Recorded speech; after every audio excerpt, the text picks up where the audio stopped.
Comenzamos un nuevo trimestre donde vamos a tener nuevas lecciones, nuevas preguntas, nuevas respuestas, pero sobre todo nuevas perspectivas para nuestro diario vivir. Bienvenidos a nuestro resumen, tercer trimestre de nuestra lección que lleva como título El crecimiento, una bendición y una maldición. Basada en Éxodo capítulo 1 tenemos un subtítulo interesante. ¿Será que podemos tener una bendición de una maldición? Yo sé que a veces parece que todo está en tu contra. La traición, el rechazo, la injusticia. Y te preguntas, ¿dónde está la bendición que Dios me prometió? Pero mira a Abraham. Dios le prometió bendición y aún así vivió como extranjero. Mira a Jacob, lo engañaron, lo persiguieron, pero terminó con más de lo que soñó. Y hablar de José, pues, vendido por sus hermanos, acusado injustamente, preso por años. ¿Y sabes qué dijo José al final de todo? Ustedes pensaron hacerme mal, pero Dios lo encaminó para bien. Porque es que cuando estás en el plan de Dios, ni la traición, ni la cárcel, ni la injusticia pueden detener lo que Él ha declarado sobre vos, sobre tu vida. Dios no canceló la promesa, Dios no es así. Solo le estaba cumpliendo a través de lo que parecía una maldición. Así que no te rindas, aún en medio del dolor, Dios está orando. Eso lo tenés que tener en cuenta siempre, porque los hijos de la promesa somos bendecidos incluso en medio de las maldiciones. En Éxodo capítulo 1, el pueblo de Israel está viviendo en Egipto, pero no siempre fue así. Recuerden que llegaron ahí por hambre en tiempos de José y ahora han pasado más de 400 años desde entonces. Históricamente se estima que los hebreos estuvieron en Egipto entre el siglo XVIII al siglo XIII a.C. Durante ese tiempo un nuevo faraón se levantó que no conocía a José, pues mucho menos su historia. Este faraón, según estudiosos, posiblemente de la dinastía 19, así como Ramsés II o Seti I, vio el crecimiento del pueblo como una amenaza. Así comenzó la esclavitud, la opresión, la muerte de los niños varones y muchos años de silencio donde muchos pensaron, ¿y la promesa?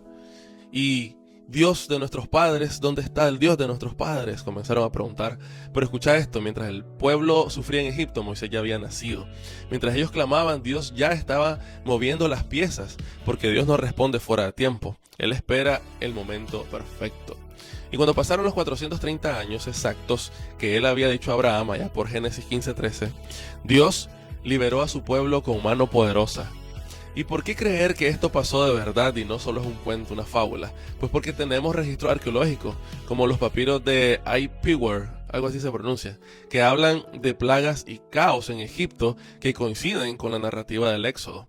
Y porque más allá de lo histórico, es coherente con cómo Dios obra hoy también. Dios no improvisa, Dios no se atrasa, Él actúa en el momento exacto en el que prometió. ¿Y por qué entonces mantener la fe? Porque si Dios cumplió lo que prometió hace más de 3000 años, pues también cumplirá lo que te prometió a vos. Quizá estás en tu Egipto, quizá todo te parece injusto, oscuridad eterna, pero si perseverás, si seguís creyendo, vas a ver el mar rojo abrirse en el momento justo, porque Dios siempre llega a tiempo. En Éxodo 1 también encontramos que el faraón egipcio ordena que todos los varones hebreos sean asesinados al nacer. La historia se detiene para resaltar a dos mujeres que no tienen corona, no tienen ejército, pero tienen lo más importante, que es el temor a Dios. Sus nombres, la primera se llama Sifra, que significa hermosa, agradable o aquella que mejora, y la segunda se llamaba Fua. Puede significar esplendorosa, brillante o la que grita o proclama. Si sos alguien que está esperando un bebé, una bebé, ya sabes que puedes tomar en cuenta estos nombres, ¿no? Lo cierto es que no eran reinas, no eran profetisas, eran parteras, mujeres simples que lo único que hacían era asistir a un parto. Pero Dios las usó para frustrar los planes de todo un imperio. El faraón les dio una orden: maten a los niños hebreos cuando nazcan. Esa era la orden. Pero ellas temieron más a Dios que al faraón. Desobedecieron al poder humano para obedecer al celestial. Y gracias a ellas, una generación de varones fue preservada, incluyendo posiblemente a Moisés. La lección poderosa de esto es que Dios no siempre usa a los fuertes, a los famosos o a los que tienen títulos. Usa a los disponibles, usa a los valientes, a los que temen su nombre. En una cultura donde las mujeres eran silenciadas, Sifra y Fua fueron la voz de Dios en medio de ese gran terrible genocidio. Y Dios las honró, pues dice Éxodo 1:21, que les concedió descendencia, algo precioso en ese tiempo. Ellas sembraron vida y Dios les dio vida como recompensa. Hoy, Dios sigue usando a personas como Cifra y Fua, creyentes sencillos, mujeres y hombres que no buscan protagonismo, pero que están dispuestos a hacer lo correcto, incluso cuando cueste. Porque en el reino de Dios, los héroes no siempre llevan capa, a veces llevan únicamente fe y valentía. Hoy muchos dicen, yo creo en Jesús, pero eso de Moisés, la ley, el Pentateuco, eso es mito. Pero ¿sabías que Jesús jamás negó esa historia? Al contrario, la afirmó, la citó y la vivió. Jesús reconoció a Moisés como figura real. Y como prueba de esto está Juan 5:46, lo puedes buscar. Y dice, si creyerais a Moisés, me creerá a mí, porque de mí escribió él. Jesús no dijo una tradición antigua, dijo Moisés escribió de mí. Y los judíos del siglo I, del primer siglo, sabían que los libros de Moisés eran la base de toda la fe. Ahora, cuando esto pasa, vos te puedes preguntar, ¿cuándo se escribieron estos libros? Pues la tradición y estudios conservadores dicen que los Pentateucos se escribieron alrededor del siglo XV y del siglo III a.C., cuando Israel pues estaba saliendo de Egipto. Esto era más o menos en la Edad de Bronce, alrededor de 1440 y 1260 a.C. Y esos textos son conocidos y leídos desde los tiempos de Jesús hasta la actualidad en el área judía. Tenemos que Jesús no solo citó esto, sino que vivió el Pentateuco. Cuando fue tentado por el diablo, Jesús respondió, no solo de pan vivirá el hombre. Esto está en Deuteronomio 8:3. No tentarás al Señor tu Dios. Esto está en Deuteronomio. Al Señor tu Dios adorarás. También está en Deuteronomio. Jesús usó textos escritos por más de 1200 años antes de su nacimiento y los citó como verdad viva. Jesús es el cumplimiento de la ley. Él mismo dijo, yo no he venido para abrogar la ley, sino para cumplirla. Y al resumir la ley citó, amarás a Dios, esto está en Deuteronomio también, amarás al prójimo, esto está en Levítico. Y quiero hacer un alto, porque este resumen hay mucha confusión a veces. Aquí todavía hay personas que piensan de que cuando Jesús resume los 10 mandamientos en estas dos leyes, ya los otros 10 ya no funcionan. Y déjenme decirles que no funciona así, pues no es así. Por el contrario, si amamos a Dios con todo nuestro corazón, no tendremos problemas en cumplir los 10 mandamientos de Éxodo 20. Y si amamos a nuestro prójimo, tampoco tendremos problemas con los 10 mandamientos del Éxodo 20. Ok, ¿amas a Dios? Si tu respuesta es sí, entonces no vas a tener otros dioses ajenos, no te harás ninguna imagen para idolatrar, entonces guardarás el sábado. Y si además de amar a Dios, amas también a tu prójimo, entonces no vas a tener problema con no hablar falso testimonio contra ellos, no los vas a matar, vas a honrar a tu padre y a tu madre, y así con cada uno de los 10 mandamientos de amor que nos dejó en Éxodo 20, del 1 al 17, y también se repite en Deuteronomio 5, del 6 al 21, que por cierto, este libro de Deuteronomio fue escrito aproximadamente en el siglo XIII a.C. y más de 1200 años después Jesús dijo, esto sigue siendo la base. Si lo querés ver desde otro punto, y aunque Jesús no se puede comparar con nadie, ¿verdad? Eso estamos claros, pero si querés podés pensar que Jesús es el nuevo Moisés, si querés pensarlo así. Pedro predicó en el año 30 después de Cristo aproximadamente, Dios levantará un profeta como Moisés y le obedecerán.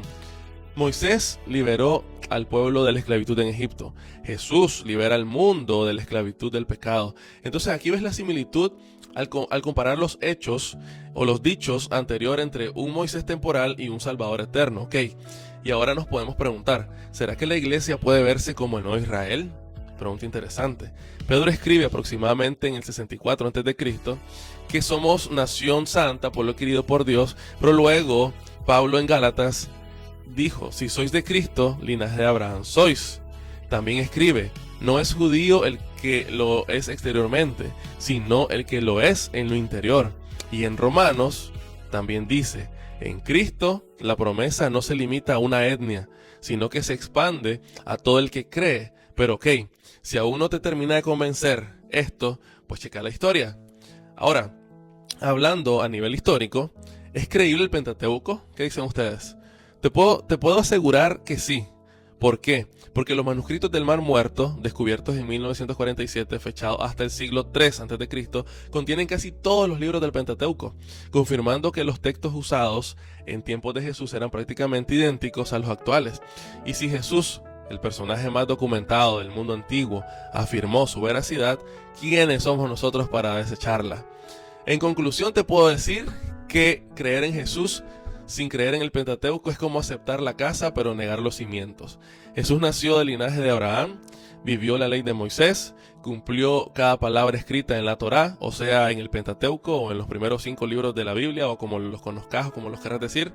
Lo cierto es que hoy en Él somos parte del nuevo Israel, no por sangre, sino por fe, por redención y por obediencia. Porque toda la Escritura, absolutamente toda la Escritura, habla acerca de Él. Aunque el pueblo de Israel gozaba en la bendición de Dios, un nuevo faraón que no conocía a José se levantó en Egipto y, temiendo su crecimiento, los convirtió en esclavos. La esclavitud comenzó poco a poco, primero con trabajos forzados, luego con opresión más dura y finalmente con el intento de eliminar sus hijos varones. Según Elena White, Dios permitió esta aflicción para proteger a su pueblo del paganismo egipcio y prepararlos para algo mayor. Aún en la esclavitud, Dios no los abandonó.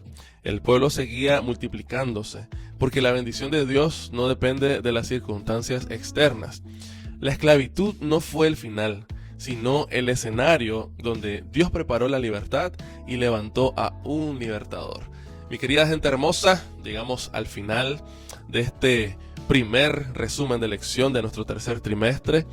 Realmente Dios te habla a vos, me habla a mí, y Él quiere usarnos también para en estos tiempos difíciles, en estos últimos tiempos, ya a las puertas de su venida, usarnos también como libertadores.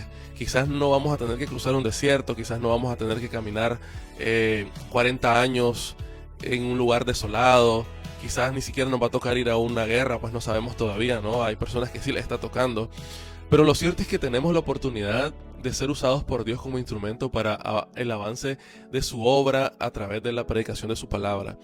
Como te he dicho anteriormente, si te da pena hablar, si te da pena hacer un video, si te da pena compartir por mensaje, con compartir estos tipos de videos, no importa quién sea el creador del contenido que vas a compartir, mientras sean palabras de esperanza, mientras sean palabras que le vayan a dar ánimos a la persona que lo vaya a ver o lo vaya a escuchar, puedes hacerlo, y con ese gesto, con ese solo presionar ese botón de compartir, vos ya estás predicando, aunque no sean palabras tuyas, pero estás compartiendo la palabra del Señor. Y pues, como sabes, no podemos terminar nuestra lección sin antes pedir una bendición especial a nuestro Dios. Así que donde estés, a como estés, puedes acompañarme en esta oración. Padre bueno, gracias por tu palabra, gracias por enseñarnos, gracias porque nos confirmas lo que ya creemos a través de la historia. Te pido una bendición especial por la persona que está del otro lado de la pantalla, sea usted dirigiendo su vida y sea usted usándolo, Señor, o usándola como un libertador, una libertadora en estos tiempos difíciles, Padre. Quédate con nosotros, gracias por amarnos y todas estas cosas, estos favores te lo pedimos con el perdón de nuestros pecados en Jesús, amén y amén. Bien, mi gente bonita, te veo la próxima semana en nuestra lección número 2. Que el Señor te bendiga.